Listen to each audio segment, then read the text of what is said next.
Hello दोस्तों, स्वागत है आपका हमारे यूट्यूब चैनल ओनली स्टडी ज्ञान में। आज हम पढ़ने वाले हैं 12th क्लास इकोनॉमिक्स का सेकेंड बुक समष्टि अर्थशास्त्र। इसमें हम लोग दूसरा चैप्टर देखने वाले हैं, राष्ट्रीय आय से संबंधित समुच्चय एवं अवधारणाएं। इसे राष्ट्रीय आय का लेखांकन भी कहा जा सकता है क्योंकि दोनों एक ही हैं। राष्ट्रीय आय का लेखांकन कहें एनसीईआरटी के हिसाब से, या फिर राष्ट्रीय आय से संबंधित समुच्चय एवं अवधारणाएं, जो राष्ट्रीय आय से संबंधित क्वेश्चन आंसर ऑब्जेक्टिव है, उसे हम देखेंगे। उसके बाद देखेंगे फिल इन द ब्लैंक्स वाले क्वेश्चन आंसर। तो फर्स्ट चैप्टर अगर देखना आपको तो व्यष्टि अर्थशास्त्र में पहला चैप्टर जो है उसी में दोनों अर्थशास्त्र के बारे में ऑब्जेक्टिव क्वेश्चन दिया गया है। आप प्ले लिस्ट में जाकर देख सकते हैं। अब हम लोग देखते हैं दूसरा चैप्टर हमारा क्या है। सो पहला क्वेश्चन हमारा इसमें, किसी अर्थव्यवस्था में एक वर्ष के अंतर्गत उत्पादित अंतिम वस्तुओं तथा सेवाओं के बाजार मूल्य को क्या कहा जाता है? तो जो उसे कुल घरेलू आय कहा जाता है। यह कुल राष्ट्रीय आय नहीं बोल सकते, ना ही राष्ट्रीय आय, ना ही विशुद्ध राष्ट्रीय आय। इसे कुल घरेलू आय कहा जाता है क्योंकि घरेलू देश के अंदर किया जा रहा है उत्पादन। दूसरा क्वेश्चन देखें, यदि किसी देश के विदेशियों के से प्राप्त जो निवल आय होता है वह ऋणात्मक होता है तो क्या होगा? तो सकल घरेलू उत्पाद अधिक होगा और सकल राष्ट्रीय उत्पाद जो है वह कम हो जाएगा। तीसरा क्वेश्चन देखें, समष्टि अर्थशास्त्र अध्ययन है किसका? तो अर्थव्यवस्था में आय रोजगार के अवसर का, क्योंकि वस्तु की पूर्ति का जो है वह व्यष्टि अर्थशास्त्र है। स्कूटर मांग की लोच, तो यह मांग की लोच व्यष्टि में आता है। और बाजार में गेहूं की कीमत, तो यह सब व्यष्टि में आता है। समष्टि में सिर्फ ए नंबर ऑप्शन आता है हमारा। 4 नंबर क्वेश्चन देखें, अस्थायी पूंजी के उपभोग को क्या कहा जाता है? पूंजी निर्माण, मूल्यह्रास, निवेश। तो इसका आंसर होगा इनमें से सभी, ऑप्शन नंबर डी। 5वां नंबर क्वेश्चन देखें, राष्ट्रीय आय में निम्नलिखित में से किसे शामिल किया जाता है? तो राष्ट्रीय आय में जो है वह लगान, मजदूरी, ब्याज, वेतन, लाभ सभी को शामिल किया जाता है। लगान जो होता है भूमि के बदले दिया जाता है, मजदूरी जो है वह लेबर को दिया जाता है, श्रम को, वेतन भी, ब्याज जो है वह पूंजी के बदले मिलता है, और लाभ जो है उद्यमी को प्राप्त होता है। 6ठा नंबर क्वेश्चन देखें, राष्ट्रीय आय का मापन जो है निम्नलिखित में से किस विधि के द्वारा किया जाता है? तो राष्ट्रीय आय 3 विधि से मापा जाता है, उत्पाद विधि, आय विधि और व्यय विधि। तो इसका आंसर होगा इनमें से सभी, ऑप्शन नंबर डी। अगला क्वेश्चन देखें 7 नंबर, एक अर्थव्यवस्था में कौन सा क्षेत्र सम्मिलित रहता है? प्राथमिक, द्वितीयक, तृतीयक। तो ये तो भूगोल में भी आप देख चुके होंगे, इनमें से सभी होगा, ऑप्शन नंबर डी, क्योंकि अर्थव्यवस्था में 3 क्रियाएं होती है, प्राथमिक, द्वितीयक, तृतीयक। अगला क्वेश्चन देखें, घिसावट व्यय किस में सम्मिलित रहता है? तो जीएनपी एमपी में रहता है, क्योंकि जी है यानी कि ग्रोस है, तो ग्रोस का अर्थ होता है घिसावट साथ रहना। एन मतलब हो गया शुद्ध, नेट हो गया, यहाँ भी नेट है शुद्ध, तो इसका आंसर होगा option number A, GNP at MP. इसका फुल फॉर्म होगा gross national product at market price, यानी कि बाजार कीमत पर सकल राष्ट्रीय उत्पाद। 9वां नंबर देखें, सकल राष्ट्रीय उत्पाद की गणना निम्नलिखित में से किसे सम्मिलित नहीं किया जाता है? पुरानी वस्तु का क्रय विक्रय, मध्यवर्ती वस्तु। तो ये दोनों को राष्ट्रीय आय में सम्मिलित नहीं किया जाता है, तो इसका आंसर होगा ऑप्शन नंबर सी, ए तथा बी दोनों को सम्मिलित नहीं किया जाता है। 10 नंबर देखिए, तो यहाँ फार्मूला पूछा गया, जीएनपी बराबर क्या होता है? तो जीएनपी बराबर होता है जीडीपी प्लस विदेशों से शुद्ध साधन आय जो प्राप्त होते हैं वह। अगला क्वेश्चन हमारा है, इसमें अगला क्वेश्चन है, राष्ट्रीय आय एक देश के सामान्य निवासियों द्वारा एक वर्ष में उत्पादित अंतिम वस्तु और सेवा के बाजार मूल्य का जोड़ है। जो राष्ट्रीय आय का उदाहरण, राष्ट्रीय आय का परिभाषा दिया गया है यहाँ। तो पूछ रहा है ऐसा किसने कहा था, यानी कि ये परिभाषा किसके द्वारा दिया गया है? तो इसका राइट आंसर है कुजनेट्स के द्वारा दिया गया है। इसे आप राष्ट्रीय आय के परिभाषा में लिख सकते हैं। अगला क्वेश्चन देखें हम लोग, किसने कहा कि समष्टि अर्थशास्त्र सारी अर्थव्यवस्था के कार्यकरण से संबंधित है? तो यह केप्स के द्वारा कहा गया था। अगला देखें 13 नंबर, समष्टि अर्थशास्त्र की निम्नलिखित में से कौन सी सीमा है? सामूहिक अर्थशास्त्रीय विरोधाभास, व्यक्तिगत इकाइयों का अवहेलना। तो ए तथा बी दोनों होगा, यानी कि ऑप्शन नंबर सी। 14 नंबर देखिए, राष्ट्रीय आय की गणना निम्नलिखित में से किससे सम्मिलित किया जाता है? जो राष्ट्रीय आय होती है उसमें, तो नई वस्तु सेवा को भारतीय कंपनी द्वारा विदेशों से अर्जित आय, विदेशियों पर्यटकों द्वारा जो देश में अर्जित आय होती है उन सभी को, यानी कि ऑप्शन नंबर डी इसका सही होगा आंसर। 15 नंबर देखिए, द्वितीय क्षेत्र में निम्नलिखित में से कौन सी सेवा को सम्मिलित किया जाता है? बीमा, व्यापार, बैंकिंग, विनिर्माण। तो राइट आंसर का विनिर्माण, बीमा, बैंकिंग, व्यापार जो है तृतीय क्षेत्र में आते हैं, यानी कि टर्शरी सेक्टर में। तो सेकेंडरी सेक्टर में यानी कि सेकेंडरी एक्टिविटी में सिर्फ आता है विनिर्माण। ऑप्शन नंबर बी सही होगा इसका। 16 नंबर देखिए, प्राथमिक क्षेत्र में कौन सम्मिलित होते हैं? तो भूमि, वन, खनन इनमें होगा, इनमें से सभी, क्योंकि सभी प्राथमिक क्षेत्र में आते हैं। 17 है, राष्ट्रीय आय के आकलन में किसी वस्तु या सेवा के मूल्य एक से अधिक बार सम्मिलित करना क्या कहलाता है? तो दोहरी गणना कहलाता है। ऑप्शन नंबर बी सही होगा। 18 नंबर देखिए, लाभ का निम्नलिखित में से कौन सा घटक है? लाभांश, अवितरित लाभ, निगम लाभ कर, इनमें से सभी इसका राइट आंसर होगा। 19 नंबर देखिए, राष्ट्रीय आय में निम्नलिखित में से किसे सम्मिलित किया जाता है? हस्तांतरण, भुगतान, अंश एवं बॉन्ड से बिक्री प्राप्ति आय राशि और काले धंधे से प्राप्त आय। तो इनमें से कोई नहीं, यह सब गलत कहा गया है। ऑप्शन नंबर डी सही होगा। यह सब एक भी शामिल नहीं किया जाता है राष्ट्रीय आय के आकलन में। 20 नंबर देखे क्वेश्चन, चक्रीय प्रवाह के अंतर्गत निम्न में से कौन शामिल होते हैं? वास्तविक प्रवाह, मौद्रिक प्रवाह, ए तथा बी दोनों। तो इसका राइट आंसर होगा इनमें ए तथा बी दोनों। Option number C. अगर आप चक्रीय प्रवाह का वीडियो देखना चाहते हैं तो प्लेलिस्ट में जाकर देख सकते हैं। सेकेंड चैप्टर में चक्रीय प्रवाह को बताया गया अच्छे तरह से। 21 नंबर है, स्टॉक के अंतर्गत निम्नलिखित में से कौन शामिल होते हैं? तो मुद्रा का परिमाप, धन, गोदाम में रखे गेहूं की मात्रा, इनमें से सभी इसका राइट आंसर हो जाएगा। 22 नंबर है, निम्नलिखित में से चक्रीय प्रवाह में शामिल होता है कौन? उपभोग, विनियोग और आय। तो इसका राइट आंसर होगा उपभोग, इनमें से सभी। इसका जो चक्रीय प्रवाह था वह कुछ गोल टाइप का बनता था। यहाँ उपभोग हो गया, उपभोग के बाद आता था हमारा विनियोग, उसके बाद आता था आय।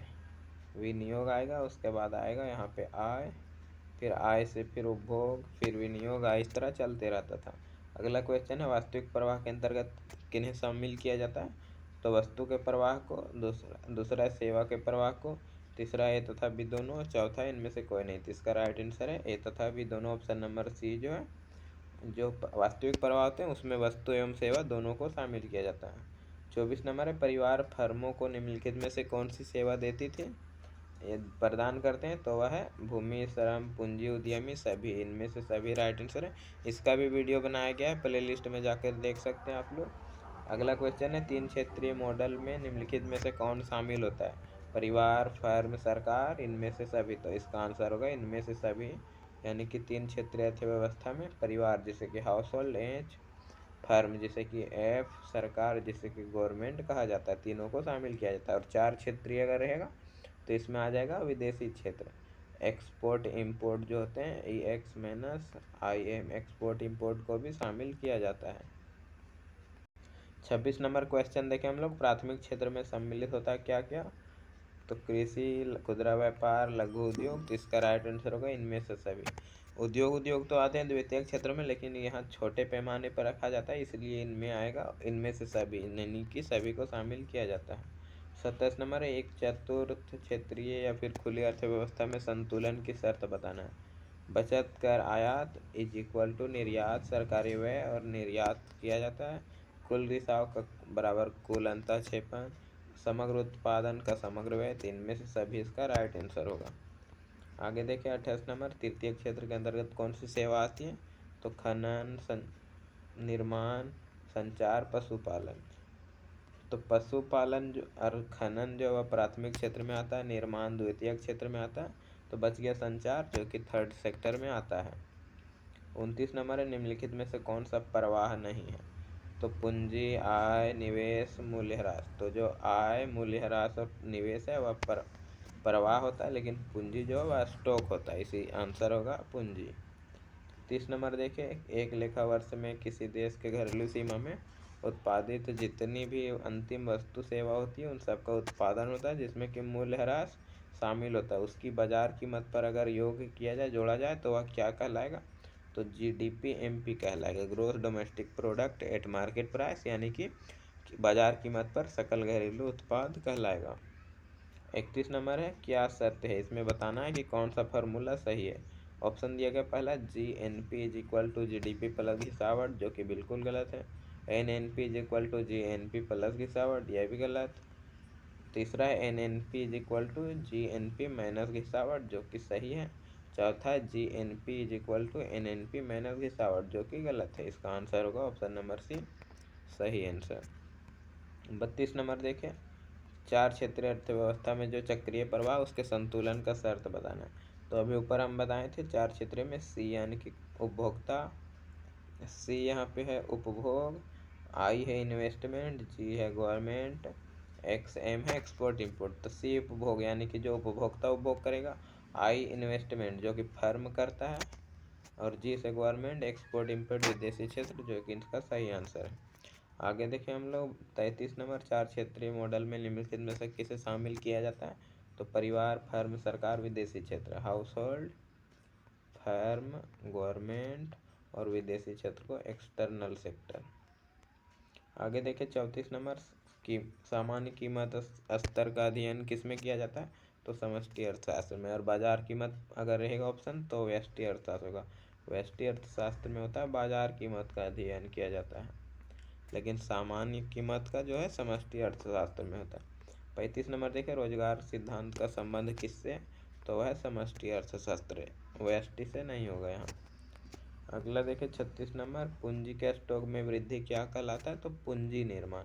अगर पूंजी निर्माण का आंसर पूछा जाए एक वर्ड में तो इसका आंसर दे सकते हैं, पूंजी के स्टॉक में वृद्धि करना पूंजी निर्माण कहलाता है।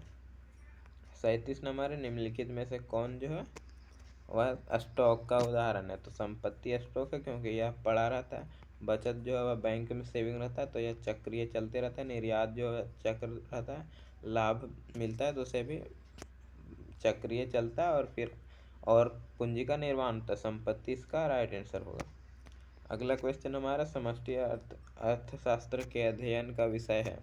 राष्ट्रीय का सिद्धांत, उपभोक्ता का सिद्धांत, उत्पादक सिद्धांत, तो इनमें से कोई नहीं। तो देखिए उपभोक्ता का सिद्धांत तो यह व्यष्टि में आता है। उत्पादन का देखें तो व्यष्टि में आता है। इसका आंसर होगा राष्ट्रीय आय का सिद्धांत, जो कि समष्टि अर्थशास्त्र के अंतर्गत शामिल किया जाता है। तो इस तरह यह हमारा समाप्त हुआ। अब हम लोग देखते हैं फिल इन द ब्लैंक्स वाले क्वेश्चन। इसमें पहला क्वेश्चन हमारा, आय एवं रोजगार खाली स्थान अर्थशास्त्र की एक शाखा। तो आय रोजगार जो है वह समष्टि अर्थशास्त्र की शाखा, यहाँ पर आएगा समष्टि अर्थशास्त्र। दूसरा क्वेश्चन देखें, समष्टि अर्थशास्त्र खाली स्थान संतुलन विश्लेषण पर आधारित होता है। तो सामान्य संतुलन पर आधारित होता है, यहाँ पर आएगा समान। तीसरा है व्यापार चक्रों का जो सिद्धांत है, व्यापार चक्रों का सिद्धांत खाली स्थान अर्थशास्त्र के क्षेत्र में आता है। तो यहाँ इसका आंसर जो होगा, इसका आंसर होगा यहाँ पे समष्टि अर्थशास्त्र। तीसरा में आएगा समष्टि अर्थशास्त्र। 14 देखें, सूक्ष्म एवं व्यापक अर्थशास्त्र एक दूसरे के क्या है। तो पूरक है। सूक्ष्म यानी कि व्यष्टि अर्थशास्त्र और समष्टि अर्थशास्त्र जो है वह एक दूसरे के पूरक है, यानी कि पूरक यहाँ होगा। अगला क्वेश्चन देखें हम लोग, खाली स्थान का कोई समय परिमाप नहीं होता है। तो इसका जो राइट आंसर होगा यहाँ पे स्टॉक का जो होता है वह स्टॉक होगा। यहाँ स्टॉक भराएगा यहाँ, जो कि कोई समय इसका नहीं होता है। छठा है, टंकी में रखा पानी किसका उदाहरण है। तो वह स्टॉक का उदाहरण, यहाँ भी स्टॉक भराएगा। 7वां नंबर देखें, आय का खाली स्थान प्रवाह जो है वह साधन सेवा का प्रवाह को बताता है। तो कौन सा प्रवाह बताता है। तो इसका जो राइट आंसर होगा वह होगा वास्तविक प्रवाह। वास्तविक प्रवाह, वास्तविक प्रवाह यहाँ पे भराएगा आंसर। अगला 8 नंबर है, खाली स्थान मौद्रिक प्रवाह से होने वाला एक रिसाव है। तो क्या है इसका आंसर। तो इसका आंसर जो है बचत है। बचत जो है वह मौद्रिक प्रवाह से होने वाला एक रिसाव का उदाहरण है। 9वां नंबर क्वेश्चन देखें, प्रत्येक वास्तविक प्रवाह का एक अपना खाली स्थान प्रवाह होता है, किंतु विपरीत दिशा में। तो इसका राइट आंसर है मौद्रिक प्रवाह होता है। वास्तविक प्रवाह का एक ठो होता है, दूसरा अपोजिट दिशा में मौद्रिक प्रवाह। 10 नंबर क्वेश्चन देखें, GDP MP is equal to क्या होगा। GDP MP, यहाँ GNP MP है तो इसका बराबर क्या होगा GDP MP। यहाँ पे क्या जोड़ा जाए तो इसमें क्या तो जो यहाँ जोड़ा जाएगा वह जोड़ा जाएगा विदेशों से प्राप्त शुद्ध साधन आय, यानी कि यहाँ होगा NFIA, net factor abroad, net factor import from abroad. यहाँ पे होगा विदेशों से प्राप्त शुद्ध साधन आय को GDP में जोड़ा जाएगा, तो GNP हमें प्राप्त हो जाएगा। तो इस तरह चैप्टर हमारा समाप्त हुआ। वीडियो अच्छा लगा होगा तो लाइक कमेंट करें और चैनल को सब्सक्राइब जरूर कर लें।